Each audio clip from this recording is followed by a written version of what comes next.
Start. महाराष्ट्राच्या विकासाच्या क्षितिजावर नवे आयाम निर्माण होत आहे.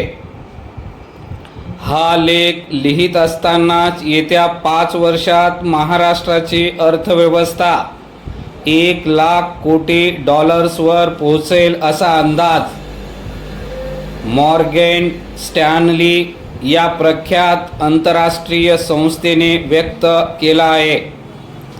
महाराष्ट्रात 2030 पर्यंत $1 ट्रिलियन अर्थव्यवस्थेचा टप्पा गाठेल असा विश्वास मॉर्गन स्टॅनली या जागतिक आर्थिक विश्लेषण संस्थेच्या संशोधन अहवालात व्यक्त करण्यात आला आहे. परिच्छेद.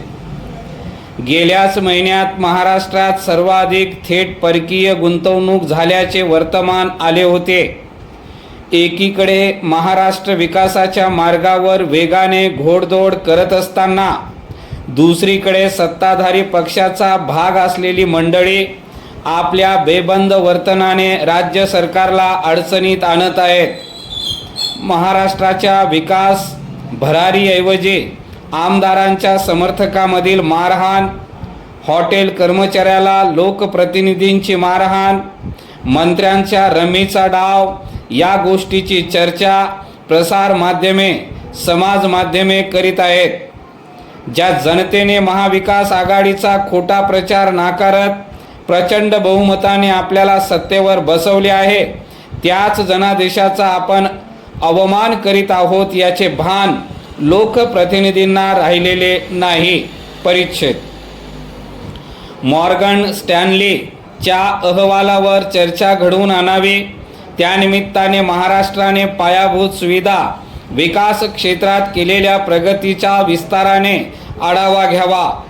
वेगवेगळ्या क्षेत्रातील जाणकारांकडून आवश्यक तेथे सरकारला दिशादर्शन करावे असे प्रसार माध्यमाच्या प्रतिनिधींना सुचणार नाही.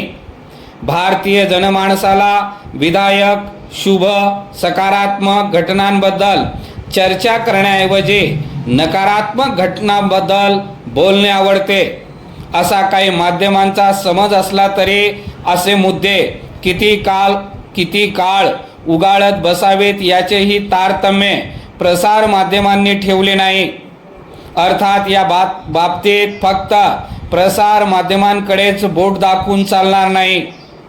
सरकार चालवणाऱ्या पक्षांच्या लोकप्रतिनिधींनाही आपल्या जबाबदारीचे विस्मरण व्हावे यासारखी दुर्दैवाची गोष्ट नाही. आपल्याच पक्षाच्या सरकारला, आपल्या नेतृत्वाला आपण अडचणीत आणीत आहोत याची एक किंचितही जाणीव या लोकप्रतिनिधींना नसावी असे खेदपूर्वक म्हणावेसे वाटते. प्रसार माध्यमातून तसेच समाज माध्यमातून आपल्या सरकारच्या विकास कामांवर चर्चा घडवून आणली जात नसताना या सकारात्मक गोष्टीकडे लक्ष वेधण्याऐवजी या लोकप्रतिनिधींना सकारात्मक मार्ग का निवडावासा वाटला याचे कोडे उलगडत नाही. परिच्छेद. मुख्यमंत्री देवेंद्र फडणवीस तसेच दोन्ही उपमुख्यमंत्री एकनाथ शिंदे व अजित पवार हे तिघेही प्रचंड मेहनतीने राज्याच्या विकासासाठी झटत आहेत. त्यांच्या दूरदृष्टीमुळे, कामाच्या झपाट्यामुळे आणि अहोरात्र कष्ट होण्याच्या प्रवृत्तीमुळे महाराष्ट्राची अर्थव्यवस्था $1,00,000 कोटी होण्याच्या दिशेने दमदार वाटचाल करू लागली आहे. मॉर्गन स्टॅनलीच्या अहवालातून फडणवीस यांच्या कर्तृत्वाची गाथा उलगडली आहे. महाराष्ट्राने रस्ते, मेट्रो, विमानतळ आणि बंदराच्या विकासाला प्राधान्य दिले आहे. समृद्धी महामार्ग आणि मुंबईतील मेट्रो प्रकल्प यासारख्या योजनांनी कनेक्टिव्हिटी सुधारली असून व्यापार आणि उद्योगांना चालना मिळाली आहे. या पायाभूत सुविधांनी महाराष्ट्राला जागतिक व्यापार केंद्र म्हणून बळकटी दिली आहे असेही या अहवालात नमूद करण्यात आले आहे.